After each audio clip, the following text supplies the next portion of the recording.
Bonsoir à tous et bienvenue. Expression, mais c'est surtout une réalité pour beaucoup de Français. Vous êtes un tiers à avoir des difficultés pour boucler votre budget, mensuel. Pour être très concret, il vous manque, et c'est une moyenne, 578 € à la fin de chaque mois pour espérer vivre correctement. Conséquence, moins d'achats plaisir, moins de sorties, moins d'argent pour épargner. Alors pour sortir la tête de l'eau, eh bien de plus en plus de Français cumulent plusieurs activités. Le phénomène prend de l'ampleur, il touche tout le monde, des étudiants jusqu'aux retraités. Certains arrivent même à doubler leur salaire. La mine d'or des compléments de revenus, c'est le thème de Capital ce soir. Éplucher son relevé bancaire à la fin du mois et constater qu'on est dans le rouge. C'est une réalité vécue par un Français sur 4 et ça explique en bonne partie pourquoi les petits boulots, les jobs d'appoint se multiplient en France. C'est souvent l'assurance de gagner quelques centaines d'euros chaque mois et parfois les promesses sont mirifiques. Salaire gelé, période de chômage, emploi à temps partiel ou mal payé, de plus en plus de Français connaissent des fins de mois difficiles et cherchent, pour joindre les deux bouts, d'autres sources de revenus. Ils les trouvent souvent sur Internet. Des petits boulots très faciles à décrocher qui permettent de travailler depuis chez soi, avec très peu de contraintes d'horaire et de temps de travail. Oui. Je vous rappelle, dès que j'ai des informations, vous communiquez. Il peut s'agir d'appels téléphoniques ou d'envoi d'emails par exemple. J'ai répondu à 2317 clients. Il y a aussi des méthodes plus traditionnelles. On y va? Comme la vente à domicile. Très bien. Et des solutions en apparence miraculeuses, comme les placements financiers sur Internet. Mais faut-il faire confiance à ceux qui nous promettent de l'argent facile, parfois plusieurs dizaines de milliers d'euros par mois? Il y a beaucoup d'étudiants que j'ai formés qui gagnent 10 000 € tous les mois, absolument. Certains y ont cru et ont perdu. J'ai dit, mais attends, vous me prenez pour qui, là? Ben, pour un con, quoi. On vous prend pour un pigeon, c'est ça, hein, un vrai pigeon. Hein. Ouais, un pigeon. De la France aux États-Unis, en passant par Israël, nous avons enquêté sur les entreprises qui ont fait fortune grâce à notre soif de gagner un peu plus d'argent chaque mois. Alors quels sont les bons plans? Et y a-t-il des pièges à éviter lorsque l'on cherche des revenus complémentaires? Dans le Béarn, Bruno Sala pensait lui aussi pouvoir vivre confortablement en passant quelques heures par jour devant son écran d'ordinateur à boursicoter. Mais il a vite déchanté. Il y a quelques années, il ouvre un compte sur un site. Il débourse 15 000 € et croit réaliser des gains fulgurants, 60 000 €. Mais quand il cherche à récupérer l'argent qu'il a gagné, il découvre que quelque chose ne va pas. Une semaine passe, rien. 2 semaines passent, rien. 3 semaines passent, rien. Ils m'ont dit, ça va arriver, vous inquiétez pas, ça va arriver, il n'y a pas de souci, soyez patient, ça va arriver. Vous savez, c'est pas de banque à banque française. Et vous avez attendu combien de jours avant que... Ça n'arrive pas, j'attends toujours. Son compte se retrouve bloqué. Bruno parvient finalement à contacter un responsable du site internet sur lequel il jouait en bourse. Mais là, il tombe de haut. Oui, bonjour, c'est Bruno Sala, j'aimerais savoir ce qu'il en est de mes sous, j'ai fait une demande de retrait, mais c'est même pas la demande de retrait que je demande à clôturer mon compte, vous me renvoyez mes 15 000. D'accord. Vous nous donnez votre numéro de carte bancaire, et comme ça vous allez en perdre encore, hein? Ça marche? Allez, donne-moi ton numéro de carte bancaire. J'ai dit, mais attends, vous me prenez pour qui, là? Ben, pour un con, quoi. On vous prend pour un pigeon, c'est ça, hein, un vrai pigeon, hein. Ouais, un pigeon. Enfin, si tu rappelles, c'est que t'es vraiment un pigeon. Donc voilà. Bruno s'est fait rouler par un escroc. Ces sociétés frauduleuses seraient de plus en plus nombreuses à essayer de piéger sur Internet les candidats aux fins de mois plus faciles.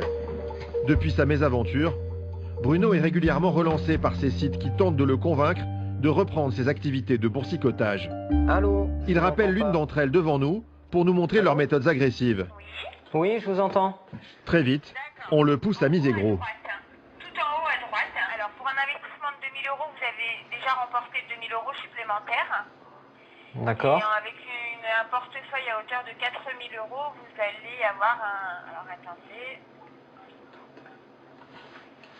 Alors on estime à peu près en retrait aux alentours de 2 800 2 800 €. € par mois? Voilà, augmentation. La société promet un rendement mirobolant de 840% par an, du jamais vu en bourse. Vous êtes situé à quelle adresse à Paris, vous m'avez dit? On est avenue Kléber. Et vous avez un numéro ciré? Non, on n'a pas de numéro de... Non, non, non, non. Vous n'avez pas de numéro ciré? Alors, attendez. Vous n'êtes pas une société? C'est la première fois qu'on nous demande... on a le numéro de la licence, mais parce qu'on est enregistré auprès de l'AMF. Pas d'immatriculation au registre des sociétés, ni de coordonnées. C'est la première fois qu'on nous demande. C'est le combien, avenue Kléber? On n'a pas le droit de vous donner les coordonnées du bureau, monsieur. D'accord. La société n'est pas située en France, ni même en Europe, mais en Israël. Le pays abrite de nombreuses sociétés de trading, à l'honnêteté plus que douteuse. Leur spécialité, proposer des placements à haut risque, sans informer leurs clients sur les dangers de telles opérations, alors qu'en France, c'est obligatoire. Notre pays, où l'on épargne en moyenne plus qu'ailleurs, fait partie des cibles privilégiées. En caméra cachée, nous postulons pour un emploi dans une de ces entreprises à Tel Aviv. Premier contact avec un employé francophone à la machine à café. Tu dois dire que tu es basé ici en exprès. Tu dis pas. Tu dis quoi du coup quand tu demandes? Tout commence donc par un mensonge vis-à-vis du client. C'est depuis ce grand open space que sont passés à la chaîne les coups de téléphone. L'entretien d'embauche ne fait que confirmer le peu de scrupules de cette entreprise. You speak to them over the phone. The entire work is over the phone, and it means persuading them to make their first time deposit. The truth is that the company will come through, then we gain. This is how it works. Et le site sait parfaitement que les clients n'ont presque aucune chance de gagner, comme nous l'explique un responsable francophone. La plupart du temps, c'est énormément d'argent. C'est du risque, c'est rapide, donc il y a beaucoup de risques. Il y a énormément de risques. Et parfois, il s'agit même d'une arnaque pure et simple. Certaines de ces sociétés ne sont que des coquilles vides, qui n'hésitent pas à voler l'argent de leurs clients.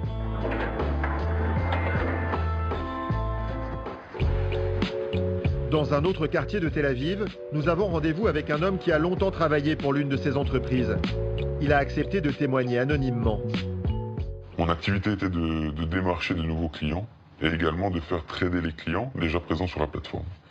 Au début, il pensait que la société était honnête, jusqu'au jour où ses propres patrons lui ont révélé la vérité. Les demandes de retrait de mes clients ont tout simplement été annulées les unes après les autres, à chaque reprise. J'ai donc demandé aux responsables la raison de ces refus et m'ont clairement expliqué que la société est une société bidon, c'est-à-dire que les clients croient faire un investissement financier, mais qu'en réalité les fonds passent par des banques à l'étranger, comme par exemple la TBI Bank en Bulgarie, et ensuite sont reversés directement dans la poche des gérants de la société. Il faut bien comprendre que c'est un investissement qui ne sait jamais et qui ne se retrouvera jamais sur les marchés boursiers. L'homme affirme avoir démissionné en découvrant ces pratiques. Nous avons rencontré un autre trader repenti. D'après lui, la plupart des sociétés de trading installées dans le pays pratiqueraient ce genre d'arnaque. Je te donne une boîte très simple. Faire quoi? Voler tous les clients vraiment. Tout le monde fait ça aujourd'hui. Ici, tout le monde fait ça? Tout le monde, mais 87%. Mais un jour, les remords finissent par le faire craquer.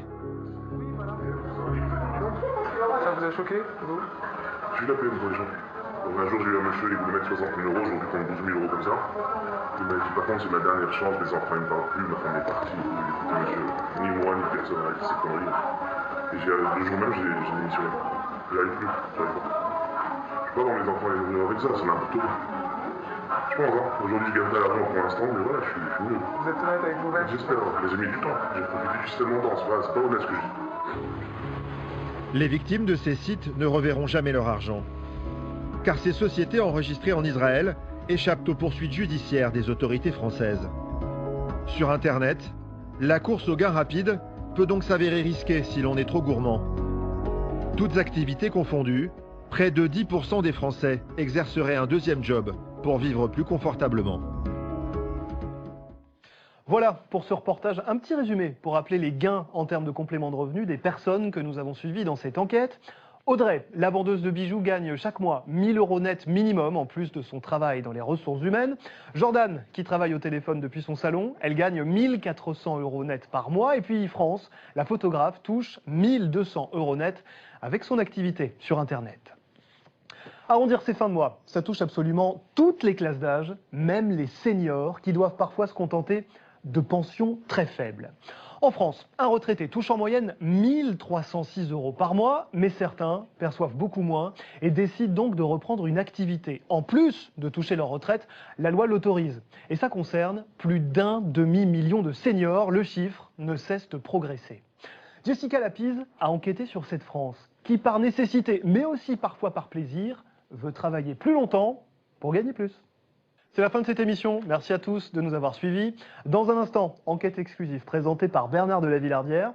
Aux manettes, ce soir, Ruben Leblond. Merci à Émilie Bourdon et à toute la rédaction. Merci à Laurent Renaudy et la production. Un mot en cette rentrée pour vous rappeler l'opération Handicap International des protège-cahiers pour l'école. 5 €, dont 1 € reversé aux personnes handicapées. Dimanche prochain, c'est Zone Interdite avec Wendy Bouchard. Et quant à nous, on se retrouve dans 15 jours pour un nouveau numéro de Capital, numéro qui va faire beaucoup réagir. Aide sociale, la France est-elle trop généreuse? Voilà pour le programme. Demain c'est lundi. Je vous envoie plein de courage. Belle semaine à tous.